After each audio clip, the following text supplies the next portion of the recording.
Hey everyone, Erin here. So today in the garden we are going to be doing some gardening. And what I'm going to be doing is transplanting and moving around and dividing 3 perennials. So I get a lot of satisfaction from projects like this.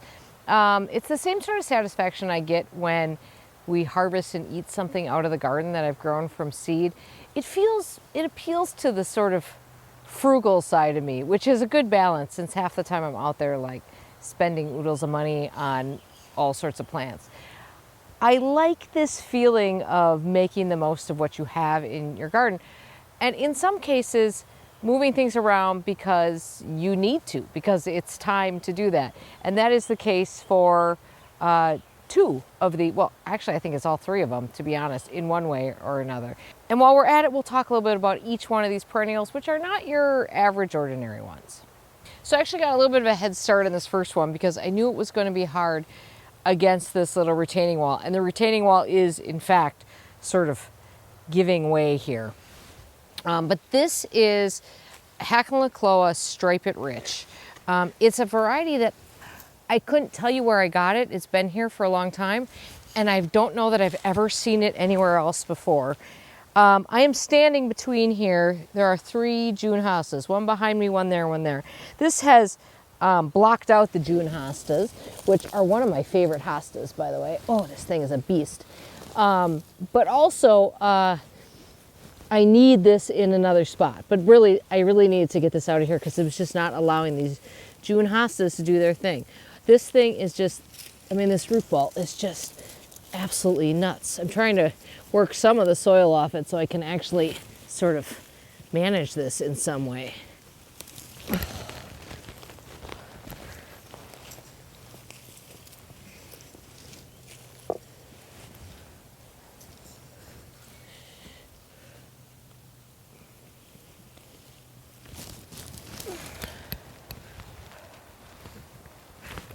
Okay, so you can see in this clump, there's actually not as many stems as you might think, and there's a fair amount of violets and stuff in there. Just think it was a super condensed little clump that didn't really have anywhere to run because it ran into that wall. So I'm going to be putting this, as I mentioned in other videos, over here by the heptacodium that we just planted, interspersed with some elegans hostas.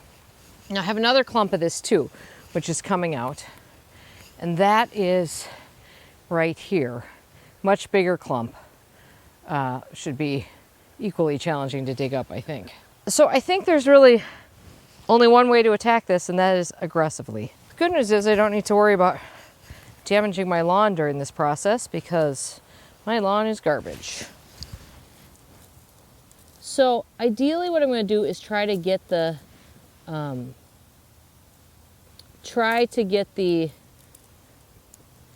violets out of here and not transplant those with it, but we'll see. And I think this is maybe 3 clumps here. Let's just see what happens. I'm gonna do it from the side though, I think.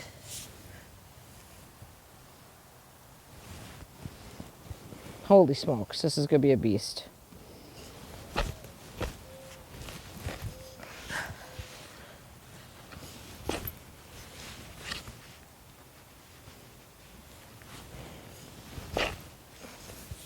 All right, that was good. So you can see the clump that we got here. I think this thing really wants more room than it had, so I suspect it's gonna go romping away. This, by the way, is my Sneebor transplanting spade. I've talked about this in another video, but this is great for this job specifically.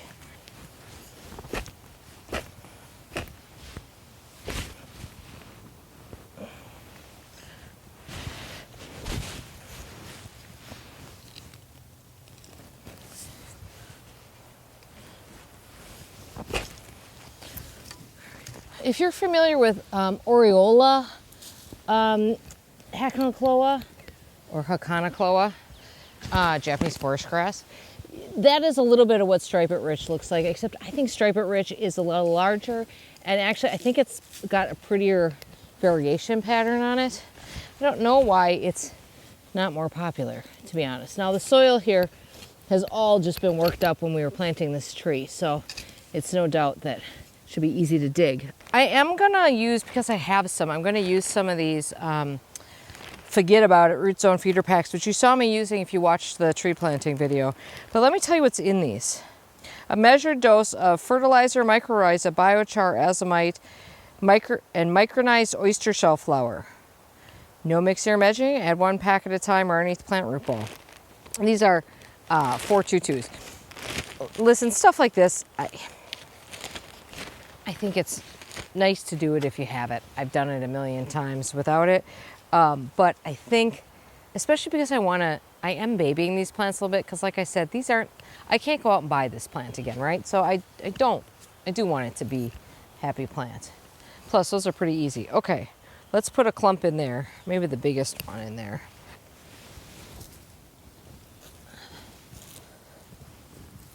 So I have a hosta here and a hosta here. I think I piled the soil up on it actually.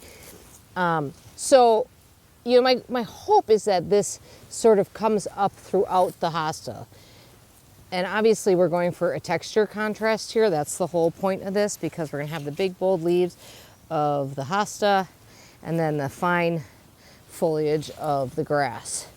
And at least here, in these cooler zones, I find that Hakonechloa will be happy in part sun, so long as it's got moisture, which is, you know, kind of what these hostas want. And then ironically, the hostas here, I mean, they can certainly go part shade too, which is probably where I grow it the most, but it's just fine in part sun. And as I've said multiple times here, as long as they have enough water, hostas can grow pretty much in almost full sun in our area. Okay, that was super easy.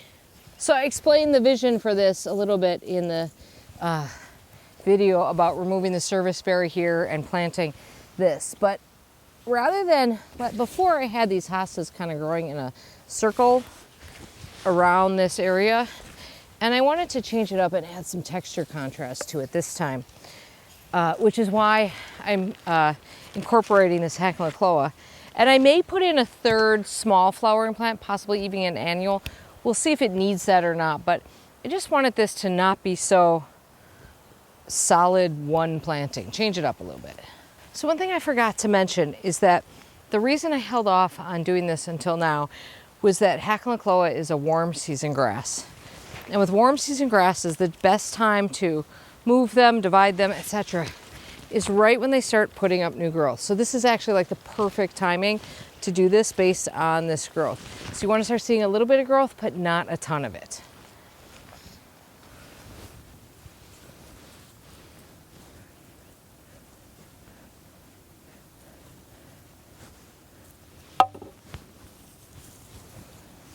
So I did put a layer of compost over this area too. So this soil is really probably in quite good shape.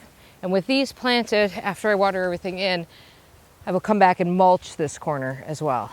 So I just need one more for this spot right here, then I can use the rest elsewhere. But let's move on to the other perennials. So while I might have gotten that Hakonechloa at exactly the right time, I am not getting this next one at the right time. So this is a Sanguisorba. I'm pretty sure there's a tag somewhere. When we're digging this up, we'll find one tag that'll tell me what variety it is. I think it's blackthorn, maybe. Pretty sure it's blackthorn. Anyway, I have 3 of them. I have 3 of them planted in this area. One right there, one right there, one right there. And the reason that there are stakes sticking up from them is that they flopped very badly in this spot last year. They need something around them, I think, to sort of hold them up. So it was not a good look. I meant to dig these out a couple weeks ago, and I should have, and now they're quite grown, but they're still coming out. There are a ton of poppy seeds back here. I'm just noticing, like, 1,000 of them. Oh, holy smokes. Okay. So this is the first time I've ever, no, this is not the first time I've dug up a Sanguisorba. I have done one before. And I now remember that Sanguisorba has super robust roots. I dug up a lilac squirrel at my mom's house last year, and I remember now that the roots were huge on it. Look at the size of those. This is the garden where 2 years ago, well, going into last year, I lost about 75% of the plants I had in this garden because it was infested badly with jumping worms. I believe one of the ways I got jumping worms in this garden was I had soil brought in, and one of the places that soil was brought in was here, and that soil had jumping worms in it. So I replanted most of this garden last year, and one of the things that can tolerate jumping worms are plants that are really thickly rooted. They will eat roots of plants, so they will eat thin little fibrous roots, but they cannot eat these big thick roots. So, and this is deeply rooted, so both of those qualities make this actually a perfect plant for this spot. Also, Sanguisorba would like, you know, certainly at least part sun, but full sun ideally.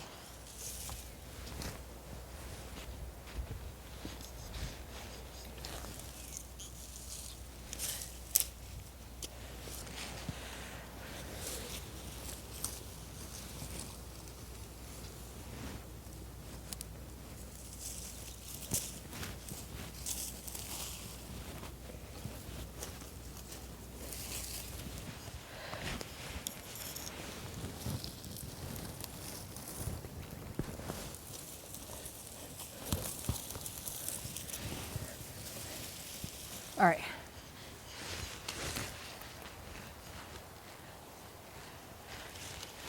I mentioned this before, but little tip when you're transplanting plants, don't take the foreign things with you and spread your weed problem around your garden. This is just grass that's in there. It's also so easy to pull this stuff out when you've got the clump out of the ground and really clean up that clump very well. So the common name of Sanguisorba is burnet. So it's in that same family as salad burnet, and if you look at the leaves, you can kind of recognize that. One of the more popular ones is one called lilac squirrel, which has kind of a fuzzy flower. These grow differently. These get these sort of basal foliage of this. Well, this is more than basal foliage, but it doesn't get that high. And then this one shoots out stems that are probably 6 feet tall with tiny little red kind of oblong flowers at the top of them. And they sort of dance around the wind. They're on really thin, wiry stems. It's a really charming plant, if you ask me. I happen to like plants that have that sort of ethereal nature, and I like plants that have a lot of movement to them, so it's right up my alley. So this part of the garden, this is right off the driveway here, has a few tall things in it. There's a couple of tall thalictrums in here. I like the height quite a bit here, so we're gonna add more of it. So I am not afraid of tall plants near people. I actually like a tall plant sometimes right along a path. I think, especially one like this where you can kind of almost like look through it, I think that's quite charming. It makes it sort of it's a little bit, it obscures your view a little bit, which I think can add a little bit of intrigue.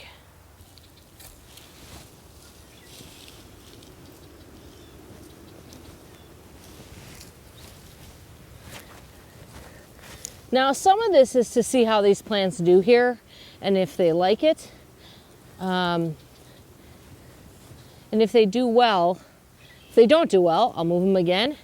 And if they do like it over here, that will, I don't know, maybe even add some more of these or divide these in the future and dot them around here to get a little bit more repetition going. So we'll be working right in this area, but your eyes are probably drawn to this. So let's just take a look at this. This is double bloodroot. This is in full and complete bloom right now. In fact, these will blow out probably in a couple of days. Is it not the most stunning thing? This is, it's a bloodroot. It's called multiplex, Sanguinaria canadensis multiplex. It is, I mean, just the most astonishingly good flower. This is the single bloodroot behind it, which seeds around really nicely. If only The double one, you can tell, spreads, it sort of bulks up, but no such luck with this seeding around like the other one. But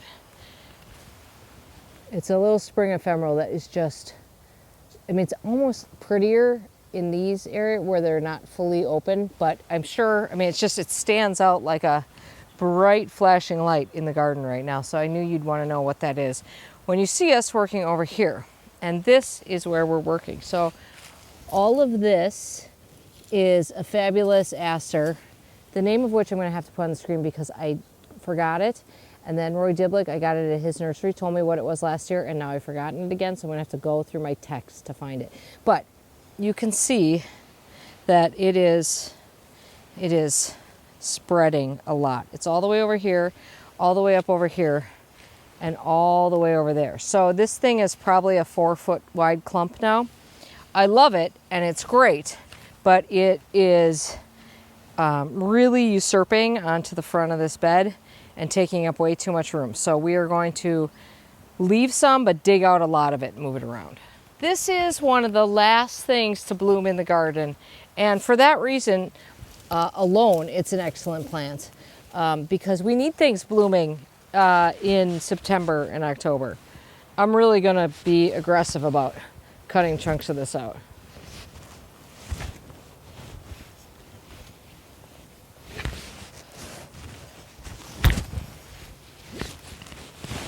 And the only reason I'm remembering to do this is because I noticed this last year, and now this is definitely something you'd want to divide in spring.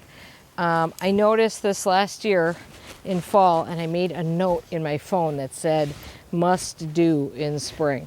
Don't know that I would have remembered otherwise.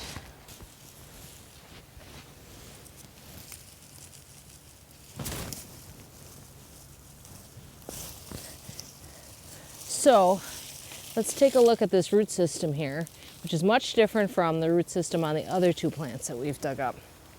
So you can clearly see how this guy is moving around. We have a nice big rhizome there. You can see it's rooting along its rhizomes. This is not necessarily a bad thing. I think we hear rhizomes and we get really scared. I grow a lot of rhizomatous plants. This plant has been in this location for 4 or 5 years probably, and really now is the first time that I'd say I need to control it. I don't think that's too much to ask of a plant. So, but you can tell, you know, that's what it's going to do. If I wanted to here, I mean, that's a plant right there. I could plant that and make that a plant. So I've got beautiful purple flame iris, purple flame iris right here. And this is just, you can't get any easier than planting something like this, because you can just pull it apart to whatever amount you want and or need, and you just kind of lay those rhizomes in the hole and they will take off.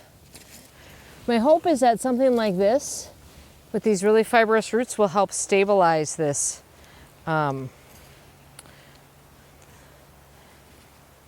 this part of this as well. Oh, there's a little sedum in there.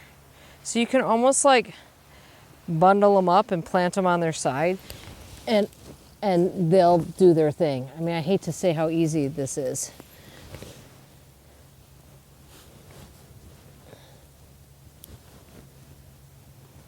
All right, so I actually continued a little bit on this on the other side of the bridge as well, was to provide really good continuity between those two areas. I also like adjoining gardens to reference one another, have some of the same plants to help them, the whole garden, feel more cohesive as a whole.